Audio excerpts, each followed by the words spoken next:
Hello दोस्तों, एक बार फिर स्वागत है मेरी यूट्यूब चैनल विजन एग्रीकल्चर पर। दोस्तों, आज हम डिस्कस करेंगे किसान भाइयों द्वारा नकली और मिलावटी उर्वरकों की पहचान विधि क्या है और कैसे पहचानते हैं कि ये उर्वरक असली या नकली है। दोस्तों, वीडियो देखने से पहले चैनल को सब्सक्राइब एवं लाइक जरूर करें। किसान भाइयों, अक्सर समस्या होती है गेहूँ रबी सीजन में या खरीफ के सीजन में, जब उर्वरक बाजार में मिलते हैं, खेत में डालना होता है, तो जब मार्केट में उर्वरक की शॉर्टेज हो जाती है तो बहुत ज़्यादा बाज़ार में बहुत ज़्यादा मात्रा में जो है नकली उर्वरक मिलने लगते हैं। तो हम कैसे पहचानेंगे कि ये उर्वरक नकली है या असली, हम उसी के बारे में चर्चा करेंगे। चलो हम आपको बताते हैं कैसे पहचानते हैं। पहला उर्वरक का नाम है यूरिया। कैसे पहचानेंगे यूरिया ये असली है या नकली।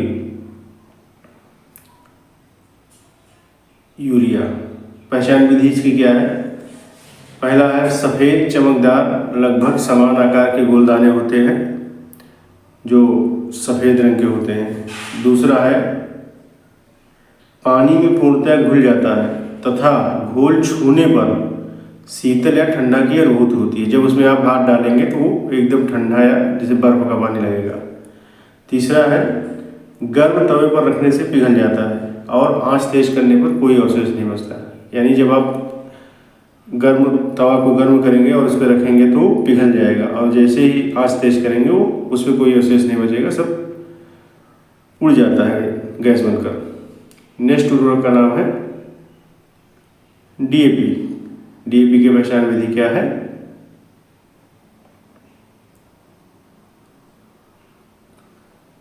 दूसरे उर्वरक का नाम है डीएपी।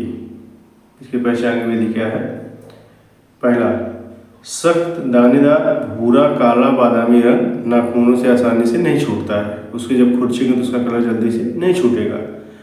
दूसरा है डीएपी के कुछ दानों को लेकर तंबाकू की तरह उसमें चूना मिलाकर, यानी जैसे तंबाकू मलते हैं उसमें उसी तरह डीएपी को कुछ दानों को लेकर उसमें चूना मिलाकर मलने पर तीक्ष्ण गंध निकलती है जिसे सूंघना असह्य हो जाता है।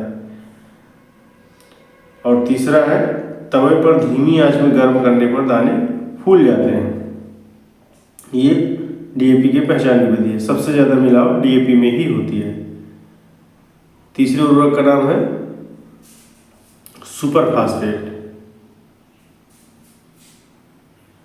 तीसरे उर्वरक का नाम है सुपर फास्फेट। इसकी पहचान विधि क्या है। यह सख्त दानेदार भूरा काला बादामी रंगों से युक्त तथा नाखूनों से आसानी से न टूटने वाला उर्वरक है। यह चूर्ण के रूप में भी उपलब्ध होता है। इस दानेदार उर्वरक की मिलावट बहुधा डीएपी व एनपीके मिक्सचर उर्वरकों के साथ की जाने की संभावना बनी रहती है। इसका परीक्षण कैसे करेंगे। इस दानेदार उर्वरक को यदि गर्म किया जाए तो इसके दाने फूलते नहीं हैं, जबकि डीएपी व अन्य कॉम्प्लेक्स के दाने फूल जाते हैं। इस प्रकार इसकी मिलावट की पहचान आसानी से कर सकते हैं। अगले उर्वरक का नाम है जिंक सल्फेट। इसकी पहचान विधि क्या है। जिंक सल्फेट में मैग्नीशियम सल्फेट प्रमुख मिलावटी रसायन है। भौतिक रूप से समानता के कारण नकली असली की पहचान कठिन होती है। दूसरा है डीएपी के घोल में जिंक सल्फेट के घोल मिलाने पर थक्केदार घना अवशेष बन जाता है।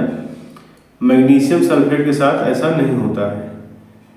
यानी डीएपी के घोल में जब जिंक सल्फेट के घोल को मिलाएंगे तो एक घना अवशेष मिलेगा, लेकिन जब वही जिंक सल्फेट के घोल को मैग्नीशियम सल्फेट के घोल में मिलाएंगे तो थक्केदार घना अवशेष नहीं बनेगा।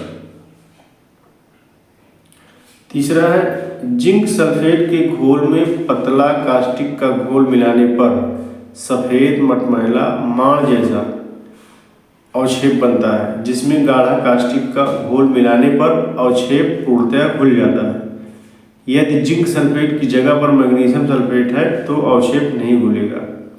यानी जब कास्टिक का घोल मिलाएंगे जिंक सल्फेट के घोल में तो जो अवक्षेप है पूर्णतः घुल जाएगा। लेकिन अगर जिंक सल्फेट की जगह पर मैग्नीशियम सल्फेट है मैग्नीशियम सल्फेट के उसमें घोल में कास्टिक मिलाएंगे तो उसका अवशेष नहीं घुलेगा। ये इसकी मुख्य पहचान है। नेक्स्ट अगला उर्वरक का नाम है पोटास। कैसे पहचानेंगे कि ये पोटास असली है या नकली? इसकी पहचान विधि है सफ़ेद कणाकार पिसे नमक तथा लाल मिर्च जैसा मिश्रण होता है। इसकी पहली पहचान है। दूसरी पहचान है ये कण नम करने पर आपस में चिपकते नहीं हैं।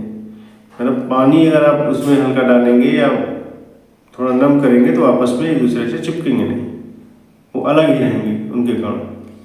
तीसरा है पानी में घोलने पर खाद का लाल भाग पानी में ऊपर तैरता है। यानी पानी में जब उसको डालेंगे तो जो उसका लाल कलर है वो ऊपर आ जाएगा, पानी में तैरता रहेगा। ये इसकी मुख्य पहचान है। तो इस तरह से किसान भाई असली और नकली उर्वरकों की पहचान कर सकते हैं कि उर्वरक असली है या नकली। धन्यवाद। वीडियो पसंद आया तो चैनल सब्सक्राइब और लाइक जरूर करें और दोस्तों में ज़्यादा से ज़्यादा और किसान भाइयों में भी ज़्यादा से ज़्यादा शेयर करें जिससे वो पहचान सकें कि उर्वरक असली है या नकली। धन्यवाद।